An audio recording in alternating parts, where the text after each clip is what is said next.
જય સ્વામિનારાયણ મિત્રો. Shri Swaminarayan high secondary school Gandhinagar.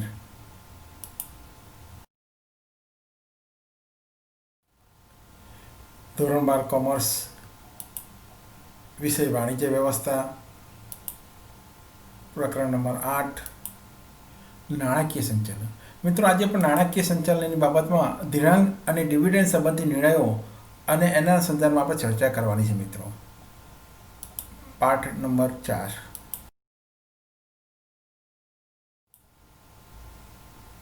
Bhavesh Parekh આપને આવકારું છું મિત્રો.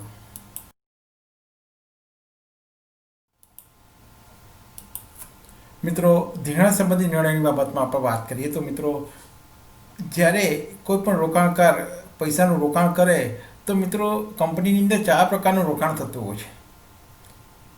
4 પ્રકારનો આપણે આના પછીના લેક્ચરમાં વિસ્તૃત સ્વરૂપે ચર્ચા કરીશું. એનું માળખું સમજવાનું છે મિત્રો, અને એ માળખું ખૂબ જરૂરી છે મિત્રો. રોકાણ અંગેના નિર્ણયો કંપનીની મિલકતો સાથે સંકળાયેલા છે મિત્રો, જ્યારે સંબંધિત નિર્ણયો મૂડી માળખા સાથે સંકળાયેલા છે. કંપનીનું મૂડી માળખું 4 રીતે જોવા મળતું હોય છે મિત્રો. એક, ફક્ત ઇક્વિટી શેરનું બનેલું. મિત્રો, ઇક્વિટી શેરને બીજા સ્વરૂપમાં માલિકીના શેર પણ કહેવાય છે, સામાન્ય શેર પણ કહેવાતા હોય છે, માલિકીના ભંડોળ પણ કહેવાતું હોય છે મિત્રો. મિત્રો, ઇક્વિટી શેર એ કંપનીના સાચા માલિકો પણ કહેવાતું હોય છે. એની ચર્ચા પછી કરીશું મિત્રો. બીજું, ઇક્વિટી શેર અને પ્રેફરન્સ શેર. માલિકીના શેર અને પ્રેફરન્સ શેરને બીજા શબ્દમાં પસંદગીના પણ શેર કહેવાતું હોય છે મિત્રો. એનું બનેલું હોય છે ક્યારેક. 3, ઇક્વિટી શેર અને ડિબેન્ચર. મિત્રો, ઇક્વિટી શેર એટલે માલિકી, ડિબેન્ચર એટલે દેવું. મિત્રો, ડિબેન્ચર એટલે એક પ્રકારનું થાપણ, એક પ્રકારનું દેવું કહેવાતું છે. એમાં નિશ્ચિત વ્યાજ હોય છે, નિશ્ચિત સ્વરૂપમાં નાણાં પરત કરવાના હોય છે, એટલે કંપની માટે દેવું કહેવાતું હોય છે મિત્રો. 4, ઇક્વિટી શેર, પ્રેફરન્સ શેર અને દેવા મતલબ મિત્રો ડિબેન્ચરનું બનેલું હોય છે. આ 4 સ્વરૂપમાં કંપની પોતાનું ધિરાણ અથવા થાપણો ભેગી કરતી હોય છે, નાણાં ભેગા કરતી હોય છે મિત્રો. પણ કંપનીના સંચાલક વિચારે કે કયા પ્રકારનું ભંડોળ ભેગું કરવું, એના વિશે એના ભવિષ્યના નિર્ણયો લેતા હોય છે મિત્રો. મિત્રો, કંપનીની સફળતા નિષ્ફળતા પણ આ માળખાને આધારિત હોય છે મિત્રો. દરેકના ફાયદા પણ છે, ક્યાંક થોડી મર્યાદા પણ છે મિત્રો. એની ચર્ચા આપણે કરીએ. મૂડી માળખું એ માલિકીની મૂડી અને દેવાનું મિશ્રણ છે. મૂડી માળખામાં ઇક્વિટી શેર અને દેવાનું પ્રમાણ કેટલું રાખવું તે અંગેનો નિર્ણય લેવાનો હોય છે. મૂડી માળખામાં ઇક્વિટી અને દેવા વચ્ચે સમતોલા પણ જરૂરી છે મિત્રો. ઇક્વિટી મૂડી અને દેવા યોગ્ય પ્રમાણ ધરાવતી મૂડી માળખાને ઇષ્ટતમ મૂડી માળખું કહેવાય છે મિત્રો. ઇષ્ટતમ મૂડી માળખું ઓછું જોખમી અને મહત્તમ વળતર આપે તેવું હોવું જોઈએ મિત્રો. ઇષ્ટતમ એટલે કે વધુમાં વધુ સારું, એ કંપનીની પરિસ્થિતિ પર આધારિત હોય છે મિત્રો. મિત્રો, ક્યારેક ઇક્વિટી પરનો વેપાર શબ્દ સાંભળ્યો હોય તો મિત્રો, કંપની આવક સારી હોય, નફાનું પ્રમાણ સારું હોય, સદ્ધરતા સારી હોય તો મિત્રો મૂડી માળખામાં ખાસ કરીને માલિકીના ઇક્વિટી શેરનો ઓછો ઉપયોગ કરે. ડિબેન્ચર, થાપણો, દેવાવાળી વસ્તુનો મહત્તમ ઉપયોગ કરતી હોય છે. કેમ તો મિત્રો, એ ઇક્વિટી પરનો વેપાર છે, બાહ્ય દેવાનો ઉપયોગ કરીને વધુને વધુ સારો ફાયદો ઉઠાવતી હોય છે મિત્રો. માલિકીના ભંડોળનું પ્રમાણ ઓછું પણ રાખતી હોય છે. એ કંપનીની આવડત સંચાલકો ઉપર આધારિત હોય છે મિત્રો. આગળ જોઈએ મિત્રો. ધિરાણ અંગેના નિર્ણયોને અસર કરતા મુખ્ય પરિબળો 2 છે મિત્રો. એક આંતરિક પરિબળો અને એક બાહ્ય પરિબળો મિત્રો. મિત્રો, આંતરિક એટલે કંપનીની અંદરના પરિબળો, જેને આપણે નિયંત્રણ કરી શકીએ છીએ, આપણે માણી શકીએ છીએ, જોઈ શકીએ છીએ, તેવા પરિબળોને આંતરિક પરિબળો કહેવાય છે. જ્યારે બાહ્ય પરિબળો જે કંપની બહારના છે, જેને આપણે જાણી શકીએ છીએ, માણી શકીએ છીએ, પણ એને આપણે રોકી શકતા નથી, તેને બાહ્ય પરિબળો કહેવામાં આવતું હોય છે મિત્રો. આંતરિક અને બાહ્ય બંને પરિબળોમાં 7 પરિબળો આપે છે. આના પછીના ભાગની અંદર આપણે વિસ્તૃત ચર્ચા કરીશું મિત્રો. મિત્રો, આંતરિક પરિબળોમાં કયા પરિબળો આવે તો ધંધાનો પ્રકાર, ધંધાનું સ્વરૂપ, ધંધાનું કદ, ધંધાનો વિકાસ, નાણાકીય જરૂરિયાત, મિલકતોનું સ્વરૂપ અને તેની જરૂરિયાત, સંચાલકોનું વલણ વગેરેનો સમાવેશ થતો હોય છે મિત્રો. આ આંતરિક પરિબળો થયા મિત્રો. કંપનીનો વહીવટ કયા પ્રકારનો છે અને કયા સ્વરૂપમાં સંચાલકો માળખું તૈયાર કરવા માગે છે, એ આંતરિક પરિબળો બહુ મહત્ત્વના સાબિત થતા હોય છે મિત્રો. નંબર 2, બાહ્ય પરિબળો મિત્રો. મિત્રો બાહ્ય પરિબળોની અંદર મૂડી બજારની પરિસ્થિતિ, તેજી મંદી, કંપનીની અંદર સરકારની અસર બધું જોવામાં આવતું હોય છે મિત્રો. સરકારની નીતિ પણ આપણને ક્યારેક અસર કરતી હોય છે. સરકાર દાખલા તરીકે ઇલેક્ટ્રોનિક્સ માર્કેટને મહત્ત્વ આપે તો ઇલેક્ટ્રોનિક્સ માર્કેટની કંપનીઓને વધારે મહત્ત્વ આપવામાં આવે. શેર બજાર ઊંચકાતું હોય છે. ક્યારે મેન્યુફેક્ચરની બાબતમાં હોય તો એની બાબતમાં પણ હોય છે. સરકાર કઈ બાબતમાં નિર્ણય લેશે એ મૂડી બજારની પરિસ્થિતિ પર આધારિત છે. આગળ જામીનગીરીઓ બહાર પાડવાનો ખર્ચ, રોકાણકારોનું વલણ, બજારમાં પ્રવર્તમાન વ્યાજનો દર, કાયદાકીય નિયંત્રણો, સંસ્થાકીય રોકાણકારો વગેરેનો સમાવેશ બાહ્ય પરિબળોમાં થતો હોય મિત્રો.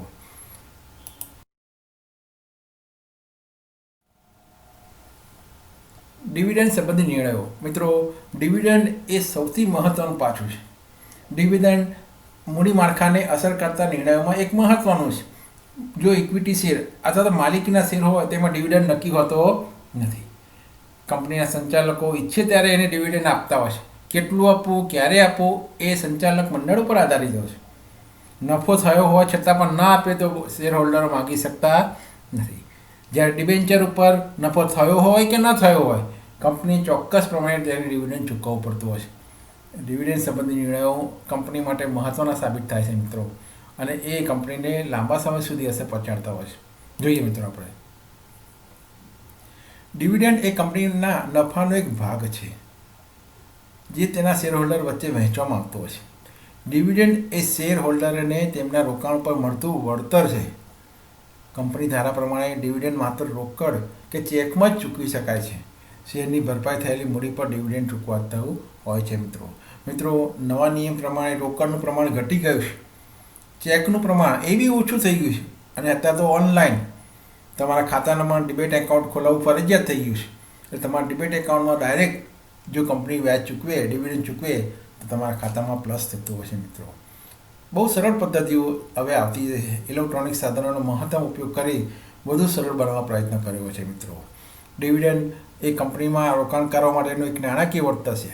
કંપની જેવું નાણાકીય વળતર ચૂકવે એની પ્રતિષ્ઠામાં વધારો થતો હોય છે મિત્રો. નાણાકીય સંચાલકે નક્કી કરવાનું હોય છે કે નફાનો કેટલોક ભાગ ડિવિડન્ડ તરીકે વહેંચવો અને નફાનો કેટલોક ભાગ ધંધામાં રાખવો, પુનઃરોકાણ કહેવાય, રાખી મૂકવો. ધંધામાં રાખી મૂકેલ કમાણી કંપની માટે નાણાં પ્રાપ્તિનું એક મહત્ત્વનું સ્થાન, આંતરિક પ્રાપ્તિ સ્થાન કહેવાતું હોય છે મિત્રો. એનો લાંબા ગાળે આપણને ફાયદો થતો હોય છે મિત્રો. ડિવિડન્ડની ચૂકવણી કંપનીના શેર બજાર પર મૂલ્યને અસર કરતું હોય છે. નફાનો મોટો ભાગ ડિવિડન્ડ તરીકે જ વહેંચવામાં આવે તો નફાનું પુનઃરોકાણ ઘટે છે. બીજી બાજુ નફાના મોટા ભાગનું પુનઃરોકાણ થાય તો ડિવિડન્ડ માટે ઓછી રકમ વહેંચવામાં આવતી હોય છે મિત્રો. એ કંપનીના સંચાલકો પર આધારિત હોય છે મિત્રો. આ હતા ડિવિડન્ડ સંબંધી નિર્ણયો મિત્રો. સંચાલકો નક્કી કરે અને નક્કી કર્યા પ્રમાણે તેને ડિવિડન્ડ ચૂકવાનું હોય છે મિત્રો. ડિવિડન્ડ અંગેના નિર્ણયને અસર કરતા પરિબળો. મિત્રો ડિવિડન્ડને અસર કરતા લગભગ 12 થી 15 પરિબળો છે અને બધા જ પરિબળો ડિવિડન્ડને અસર પહોંચાડે છે. નિર્ણય કરતી વખતે આ પરિબળોનો વિચાર કરવો પડે છે. એકમની કઈ પરિસ્થિતિમાં છે તે નક્કી કરવું પડતું હોય છે મિત્રો. એટલા માટે કહેવાય છે ડિવિડન્ડ અંગેના નિર્ણય માટે અસર કરતા પરિબળો. નંબર 1, ચાલુ નાણાકીય વર્ષ દરમિયાન કંપનીનો વહેંચણીપાત્ર નફો. મિત્રો કંપની કેટલો નફો મળે છે અને એમાંથી વહેંચણીપાત્ર નફો કેટલો છે તેનો પણ વિચાર કરવો પડતો હોય છે. બીજું, ભવિષ્યમાં કમાણીનો. મિત્રો ભવિષ્યમાં પણ અનુમાન કરીએ કંપની બજારની અંદર તેજી મંડીમાં ચાલવાની છે, બધો વિચાર કરી ભવિષ્યની આવકનો પણ અંદાજ મેળવવાનો હોય છે. ભવિષ્યમાં જો તેજી હોય તો એ પ્રમાણે ડિવિડન્ડ બાબતમાં નિર્ણય લેવાનો હોય છે.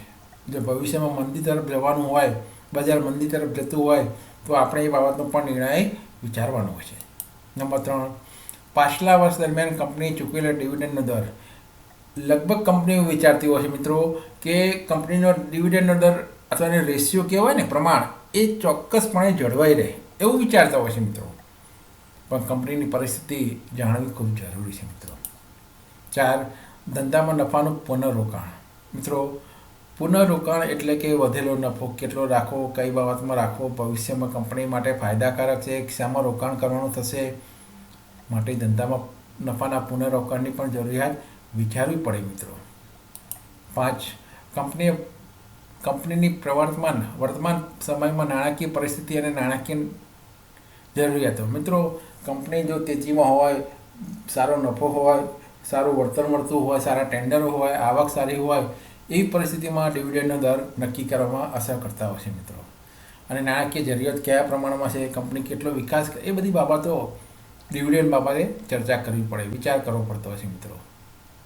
નંબર 6, કંપની પાસે અનામતોનું પ્રમાણ. મિત્રો, કંપની અનામતો કેટલું રાખે છે, જાહેર અનામત, ગુપ્ત અનામત વગેરેનું પણ મહત્ત્વ હોતું છે મિત્રો. મિત્રો, કંપની અનામત જેટલું વધારે છે એનું ભવિષ્ય સારું હોય છે મિત્રો. અને આ અનામત કંપની માટે ભવિષ્ય માટે એક સારું સાબિત થતું હોય છે, એક ભવિષ્યનો એક રસ્તો આપતો હોય છે મિત્રો.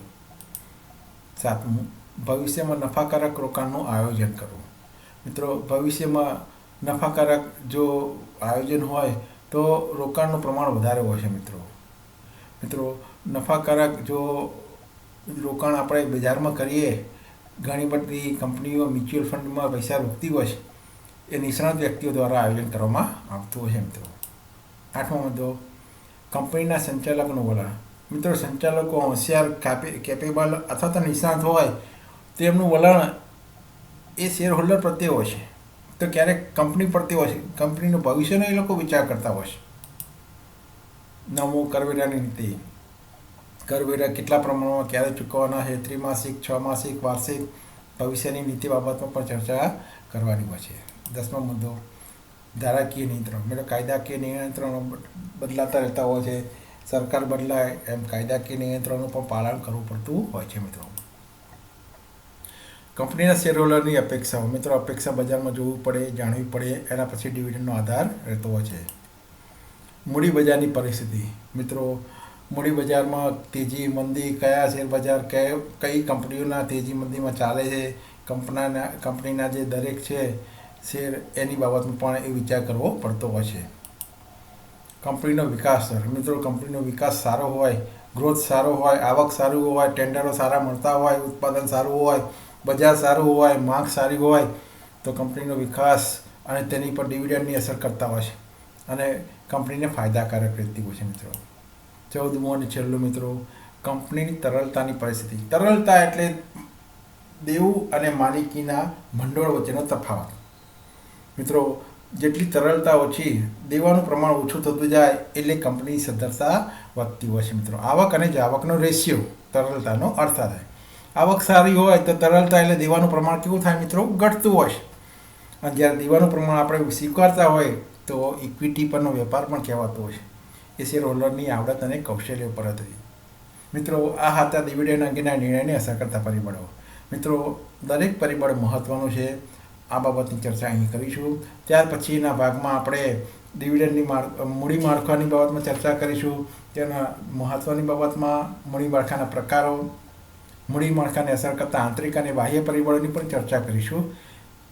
આજે ફક્ત આટલું જ મિત્રો. જય સ્વામિનારાયણ મિત્રો.